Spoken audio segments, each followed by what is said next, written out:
Hey guys, Kelli Stewart here. I'm just going to give you kind of my rundown of how the day went and what I'm thinking.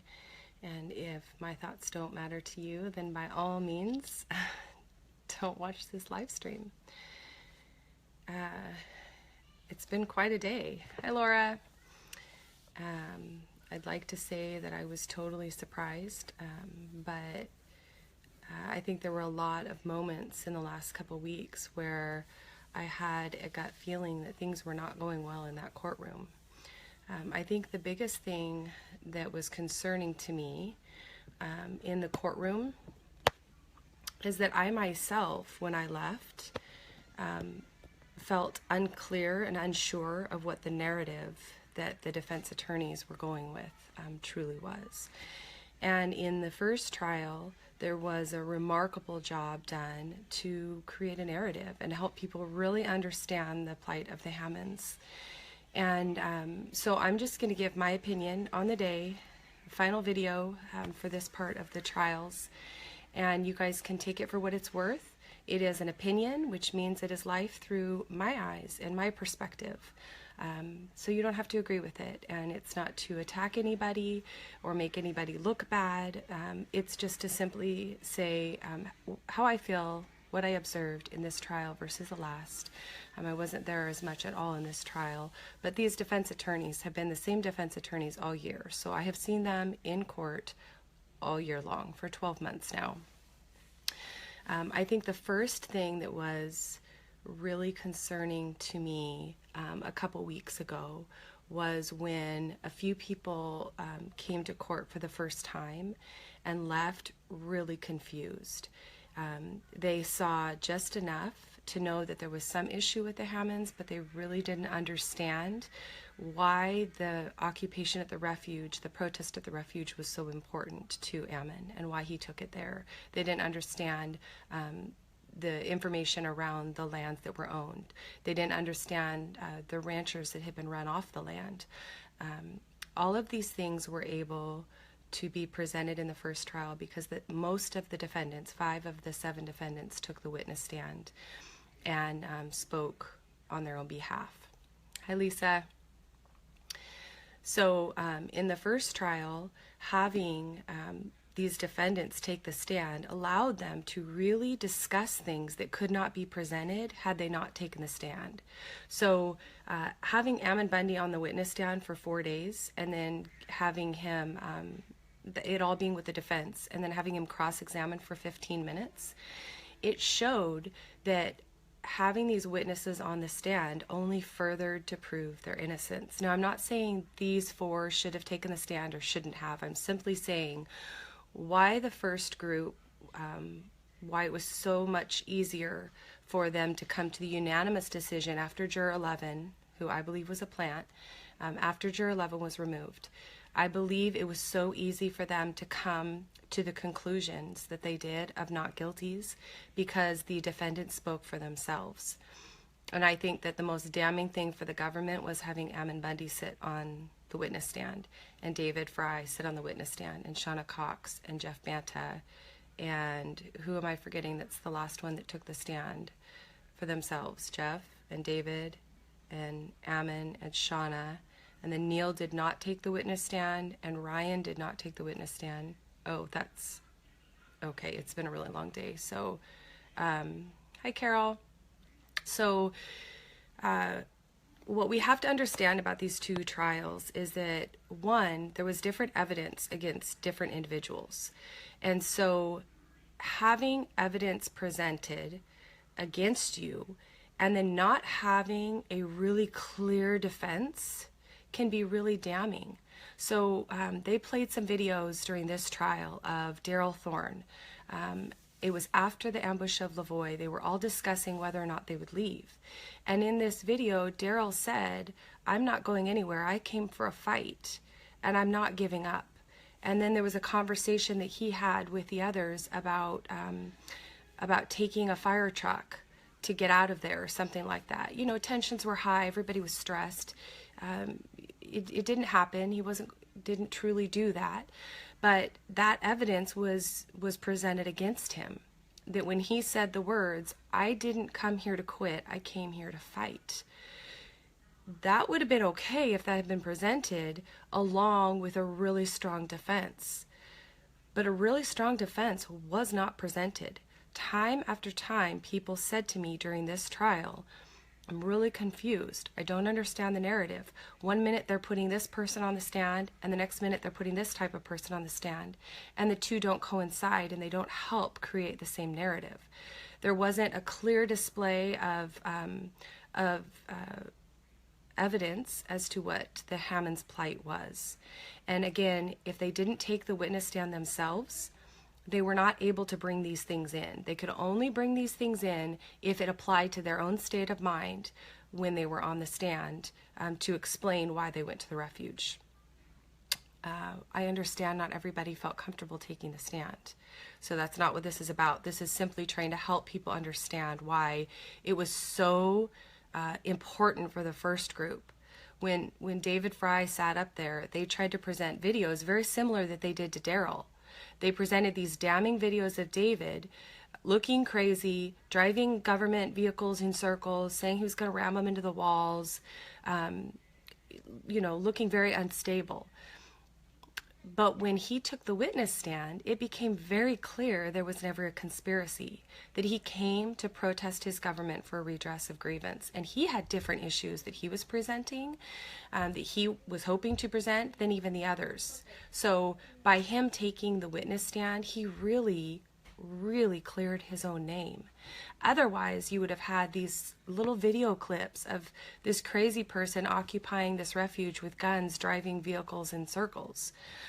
So just to recap, my point is when you have damning videos against you that are going to be played, sometimes the best defense is your own voice explaining those. David got to explain his videos and say why he was going crazy after Lavoie was killed. Him going crazy after Lavoie was killed had nothing to do with why he went to the refuge, and it surely had nothing to do with wanting to impede federal officers from doing their job.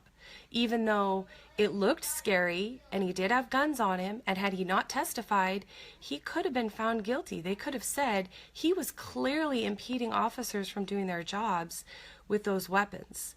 So he's clearly a part of some conspiracy here. But he spoke for himself, and it became very obvious that he and the others were not a part of a conspiracy. So the people that didn't take the stand, I wish they had personally. The ones who felt at least that they would have educated the way that Ammon and Shauna educate, I wish they would have taken the stand. I think Jason would have done great on the stand, and I think he would have taught the prosecution a thing or two, because when he's in his element and he's not fearful, he comes across very educated and very convincing to his own state of mind. You have to remember that these charges go to the state of mind of the individuals during the act, which is why Ken Menbach was found not guilty of theft of government property, because his state of mind, Ken was the other one, and he didn't take the stand in the first trial, but it went to his state of mind. He was not intending to steal this government truck. So the other thing that I noticed in this trial is that the defense was quiet. This was a very quiet room. The first trial, hang on just a second here. The first trial had all different personalities. They did have 7 defendants instead of 4. Definitely helps having more in there because you have all the attorneys working together. Definitely helped in the first trial having Shauna, having a woman, a grandma. You know, you listen to her story and you just know she's not guilty of conspiracy, and that she didn't mean any harm to any government employees, that she was actually there to protest the government, and she wanted her redress heard, which never did happen, which is very unfortunate. Ken did take the stand. Why am I not remembering that Ken took the stand? Are you sure about that? Lisa, are other people sure about that? Okay, Lisa's saying Ken took the stand. You know what? I am now maybe remembering that Ken did take the stand. I don't know if he did. Okay, anyway.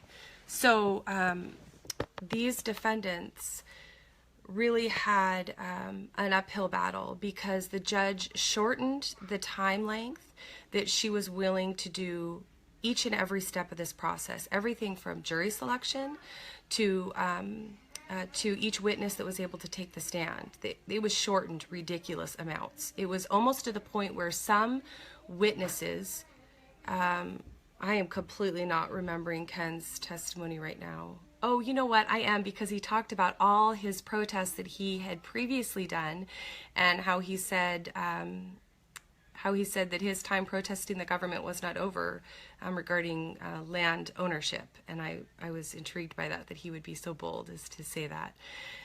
Anyway, okay, the time length of everything was cut in half for this trial. So you have the defendants not taking the stand. You have everything from the jury selection process to the time that the witnesses were actually on the stand cut in half. Like I was starting to say, almost to the point where it took longer to swear them in than their time on the stand actually answering the questions. And they had random people. I had said that Brandon Rapola did really good on the stand, but it didn't fit the overall narrative about the Hammonds and about wanting to protest the government. It kind of went off on an offshoot where people taking the stand saying, I didn't support the occupation, and then BJ took the stand and he also didn't support the occupation, and he did great too, so I'm not saying anything bad about that. I'm just simply talking narrative here. That you end up with all of these people on the stand appearing to do well, but their narrative isn't helping to tell the story about the Hammonds. Their narrative isn't helping to tell the story about all the steps that Ammon had gone through to approach these issues with the government that they weren't listening to. So it kind of left you wondering, I don't know, I felt at the end of it that I was really wondering what the true narrative of this whole story was this time around. I know that no cases can be the same. I'm simply laying out that in the first trial, they really did a good job of telling a narrative, because not only did 5 of the 7 defendants take the stand, but then you also had Ryan Bundy doing his own opening arguments. So, I mean, all that extra time of these people just explaining, and Shauna Cox, am I remembering right? Shauna did her own, yes, she talked so much about being a grandma, they told her, I think at one point the prosecution objected and told her that this was now going too far off topic. So having those 2 do their opening arguments and 5 of the 7 taking the stand, by the time you were done, you felt like you knew and understood that these were simply protesters wanting to be heard by their government, tired of being ignored, knowing people in Harney County are being abused. Government employees won't tell you that, but the ranchers will tell you they are being abused and they're not being heard. That was told really well in the first trial. That was not told in the second trial. It was in bits and pieces. Then you had Sandy take the stand. She was incredibly brave. She did great. But they did bring up very damning videos of Sean shooting at the drones. And they definitely caught her off guard in their attempt to impeach her testimony. And from my perspective, I think that it worked, that they were able to impeach her testimony because of what they presented. So, and that's their job. That's what they're supposed to do. But it, again, got it off track from the Hammonds, and now you're kind of focused on the defensive side of it and not really understanding the offensive side. And so it just really felt, to me personally, like the defense attorneys did not bring their A game to this. And I'll explain to you why I think that really was the case, but not even by their own fault. They were very quiet and they were very obedient not to object to things and not to object to too many things, but also not to ask questions that they knew would be objected on. So in the first trial, Mumford would ask a question and they would object. And so instead of going on to something new, he would rephrase his question. He did that time and time and time again. And sometimes they'd object 10 times in one question, and he'd finally get it down to a question that they would allow that brought forth the answer he was looking for. In this trial, what I saw, Hi Sage, what I saw time and time again was that the defense would ask a question to whoever was on the witness stand, whether it was a prosecution witness or a defense witness, and they would be objected, and they would then turn and go on to a totally different question. And I was sitting in the audience wanting to scream at them, going, no, an objection just means that you need to rephrase your question. It doesn't mean that you abandoned ship. You were on the right path, and the information you were presenting, the jury needed to hear. So you just need to rephrase your question. The lack of objections. Do you guys remember in the first trial when Becky Wald and Sarah Redbuck were keeping track of objections? And keeping track of how many were sustained and how many were overruled for both the prosecution and the defense. There was no need to do that this time because that's how few objections there were. So we already had a group of we already had a jury that I did not feel good about, and I feel like she got rid of a lot of people, narrowed the pool down way too soon. She had two groups, either 2 or 3 groups she dismissed, and she said, we have enough people, we don't need to go through more people. And 2, yes, I can see you, Tal. 2, and yes, they will definitely appeal this, Connie. They will keep fighting this, and I'm very thankful for that. Okay, so 1, the jury, and then 2, the defense was not objecting to things and helping to show the jury how much information was not being allowed in that needed to be allowed in. So they were really allowing the judge. So let's see. So I'm sorry, it's been a long day. I'm trying to think of an example that I can give you of times where a witness would be deterred from answering something that was important. Okay, Jeff Banta took the stand, and Jeff did really, really, really great. And he was starting to talk about why he went to the refuge. And he was saying that he had watched this video. And in the first trial, he was allowed to explain this video, that this video was a ranch being burned, a fire that was lit by the BLM. And how much that upset him because of the very charges that the Hammonds were faced with, right? Burning federal property. And now you have the BLM out burning ranchers' properties, and they let this fire go on. I want to say it was 2 days, it might have been 3. And that was really, really, really infuriating to him. And he was able to explain in the first trial,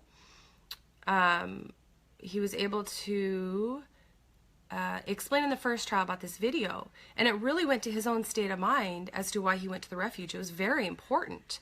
In the second trial, he was able to say that a video he watched is what caused him to feel compelled to go, but he wasn't able to explain what that video was.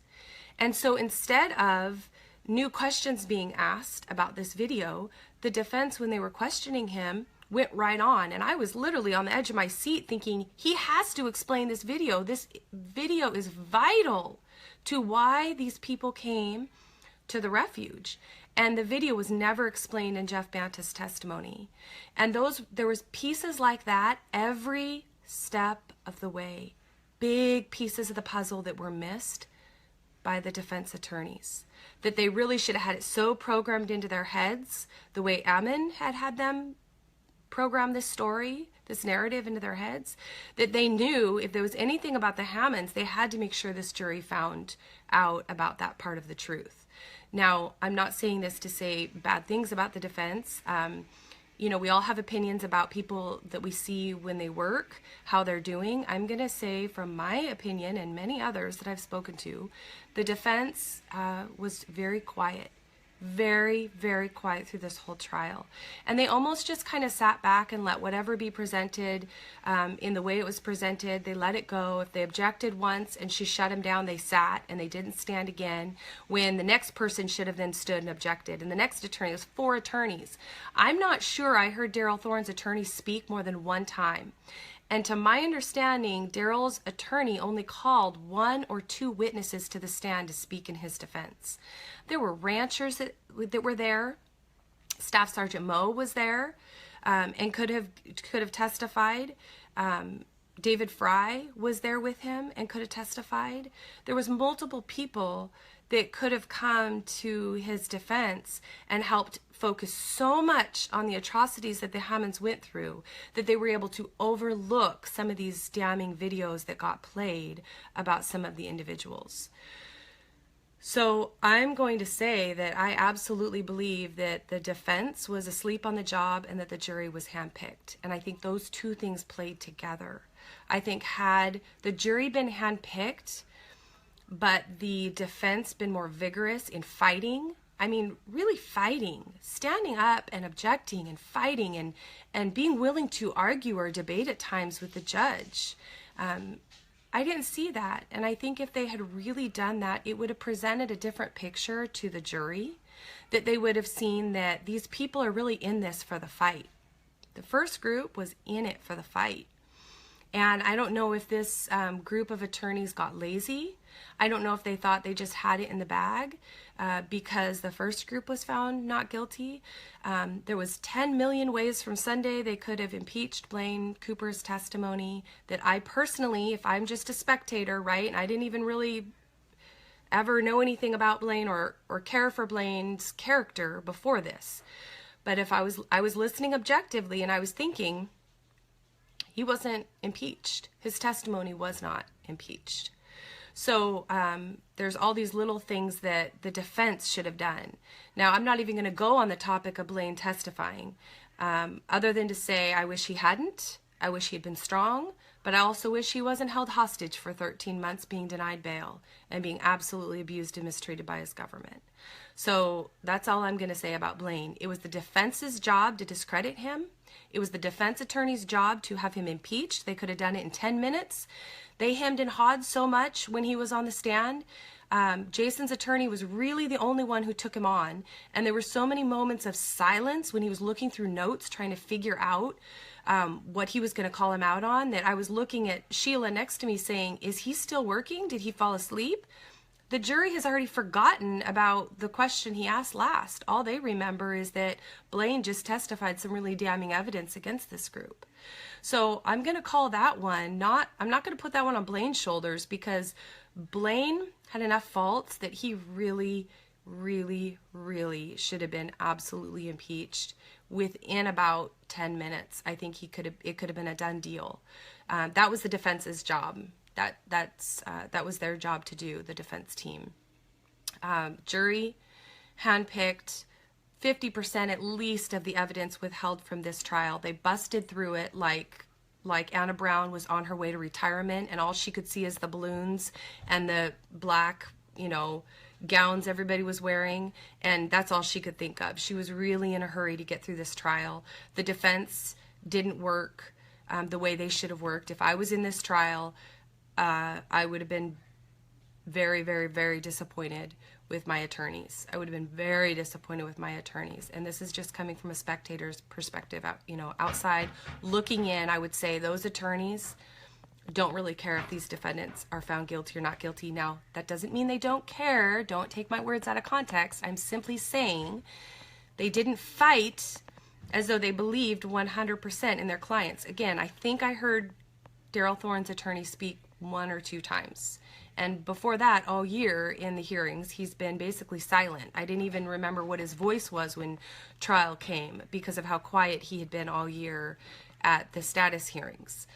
So you had some damning evidence brought up against the guys, but again, if you have a defense that's on the ball, they're going to take care of that. They're going to retell the correct narrative. They're going to take care of things like Blaine Cooper and bad videos played of Darryl. They're going to handle that, and they're going to make sure that the true narrative is set straight, and they did not do that. They absolutely did not do that. So now let's talk for just a second about Darryl, because he was given a plea deal that he didn't take. Now, it's got to be incredibly difficult for him right now, knowing he now has to continue fighting this, and he could have been done. However, it's not over. He's still in this fight. Some people are saying, he should have taken the plea deal. Well, that all depends on, I can open that. That all depends on where your conscience lies. That all depends on your convictions. Should he have accepted a plea deal and said he was guilty when he didn't believe he was guilty? Darryl Thorn was not guilty of conspiracy, and he was found guilty. And that, again, is because the defense attorneys did not do their job to prove him innocent, and the jury appeared to already have their minds made up. There was a lot of facial signs from this jury that they were not liking this group at all, and they were not buying the stories that were being told. But he's still not guilty of conspiracy. How can you be guilty? Sorry, phone call. How can you be guilty of conspiracy?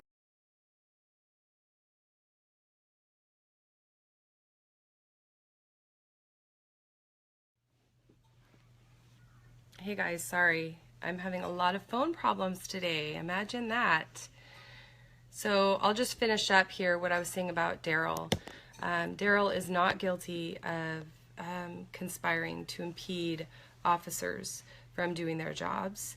And he is not guilty of having a weapon in a federal facility. He was in a facility. Oh, you know, I'm actually glad I just thought of that, because that was something that they really drove home on the first trial.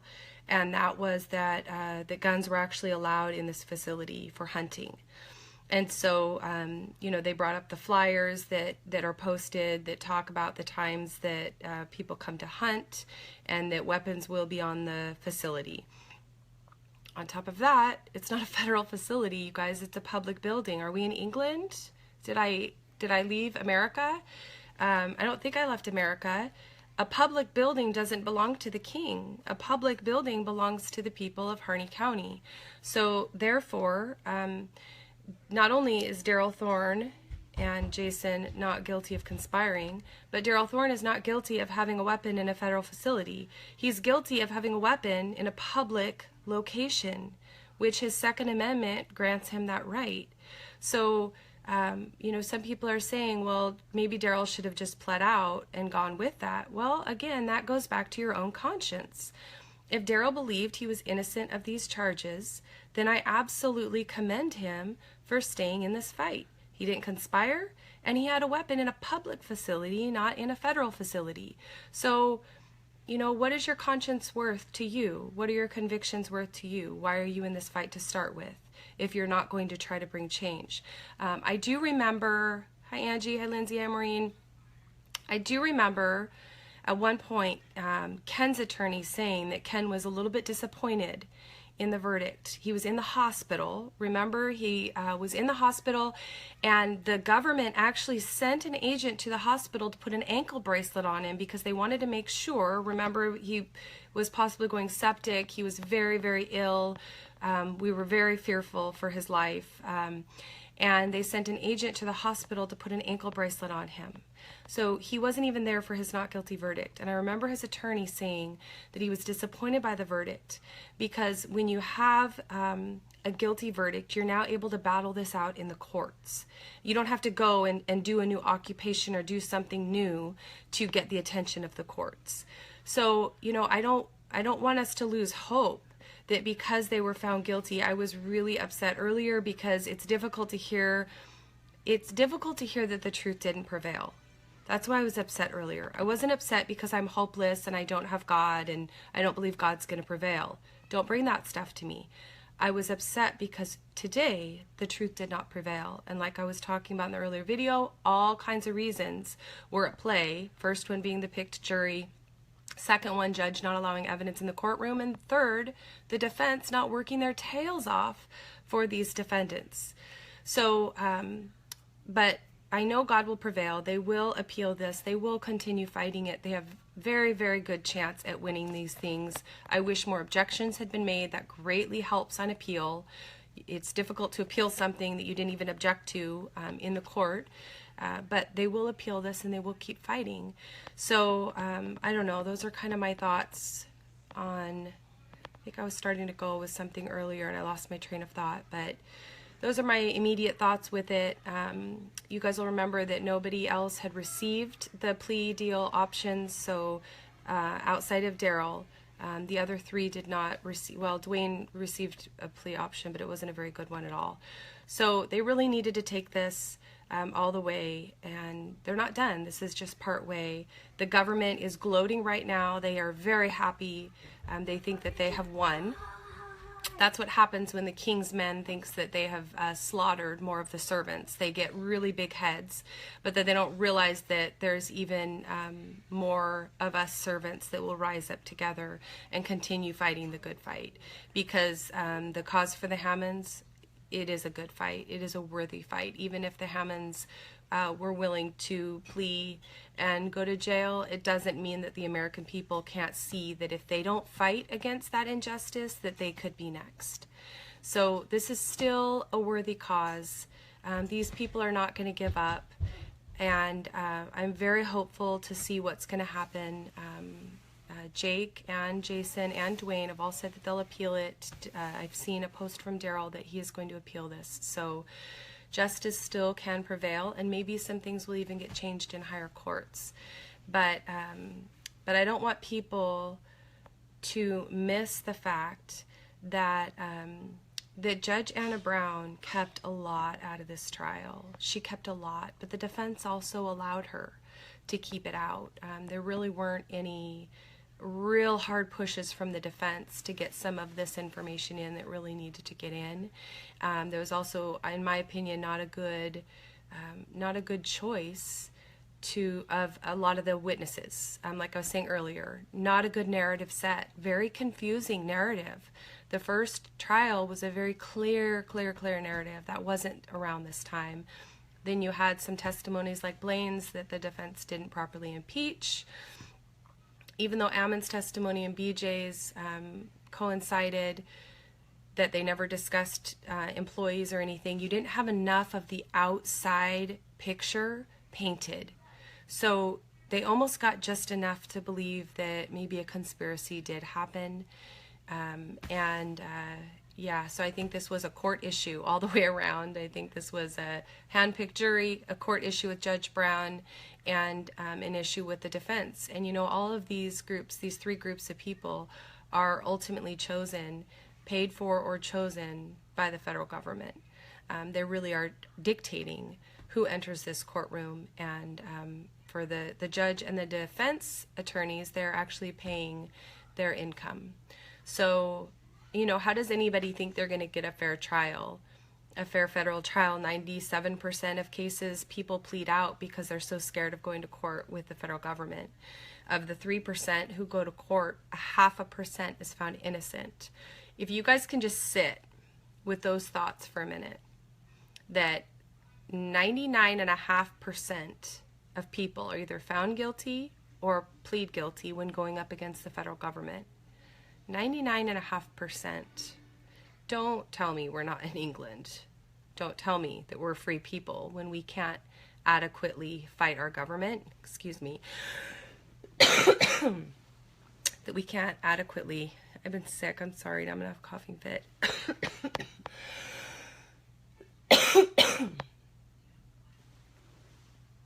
I'm going to keep coughing. Okay, so that's where I'm going to end it. We can't fight our government. We can't redress our grievances with them. They either shoot us or they beat us in court. Sorry about that, guys. So let that be a lesson to everybody out there, that our government is way too powerful. They were created by the people, for the people. They were created by the states. How can they now be so far above the states as far as authority and power goes? Why do police constantly say that's out of my jurisdiction? How can it be out of their jurisdiction? They have the final authority if they're working underneath the sheriff. So we have a lot of problems in this country that are not going to be resolved by people being found not guilty. Right now, this next group has a chance to fight this and take it through the appeals process and maybe even turn some things around. I don't know, but I do have hope. So they are crooks, Robert.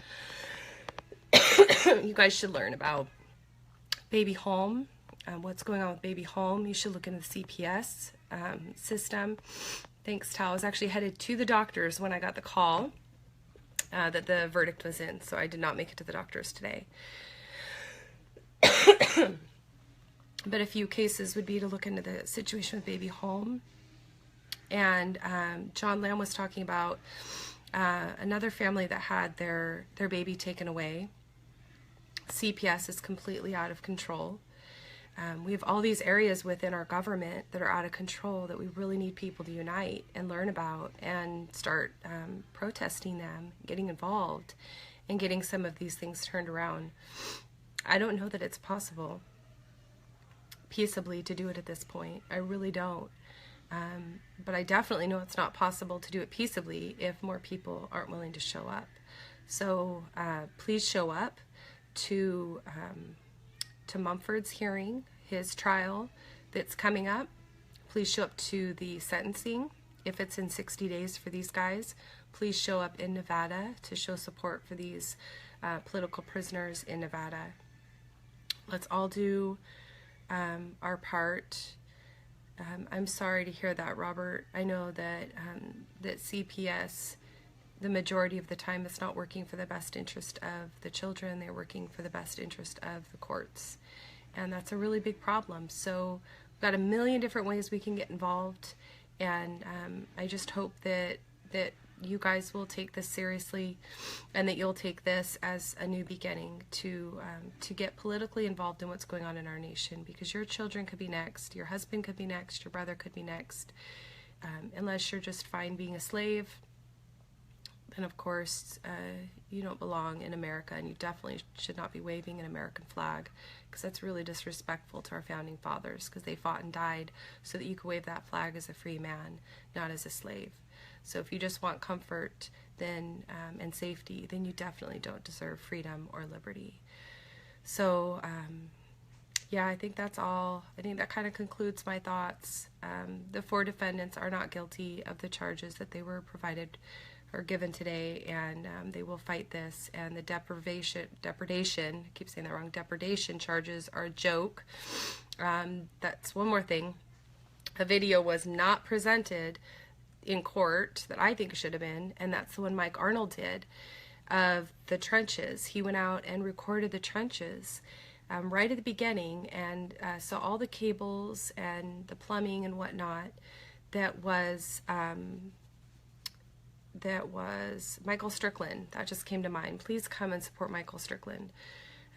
But the video that Mike Arnold did was really good, and it showed that the grounds that they dug in for self-defense had already been dug in to lay wires and piping. So the fact they were found guilty of those charges, in my opinion, is because the defense attorneys didn't do a good job proving their innocence, and the jury wanted to find him guilty. I think that the city of Portland is happy with the verdict, because they're not going to have the protests now from some of the other factions. And I think all the way around that this case was just absolutely, I don't know, just a sad loss for the first stage of it, and a lot of areas that really got dropped, in my opinion, along the way. Now, one quick thing. It got dropped in the first one with Juror 11 getting in. And yes, Juror 4 called him out for being biased. But if you'll remember, the judge came and told us that she was going to interview him and decide if he was really biased or not. In that interview, it lasted less than 10 minutes. She asked him the question, "Has anything changed from the time that I met with you?" And he said no. And she said, "Okay, then I'm going to say that you are still not biased." And she sent him back into the deliberation room. It was only the defense attorneys, I believe it was Mumford and Morgan and Rick, that stayed up all night long writing the motion for a mistrial if Juror 11 was not removed. So yes, Juror 4 did their part, calling out Juror 11. However, the attorneys did their part by not accepting her answer and continuing to fight. That juror was removed, and within 3 hours they were found not guilty. 3 hours of 18 coming on in 11's place. So that's one little clip to show you how important it is that these defense attorneys never, ever, ever give up in this courtroom. And they fight, and they file, and they present, and they argue, and they debate, right up to the point of almost getting contempt of court, because that's what it takes nowadays to go up against a system like what we see in these courtrooms, a complete kangaroo court. And that didn't happen this time around. So if anything, the defense's lack of work made it easy for a hand-picked jury to stand and to have their way. So it's not the end, it's just the beginning. These guys are all righteous people, and they're going to fight this through, and they are, in my book, not guilty. That's all. Keep standing, guys, and I love you, and God bless.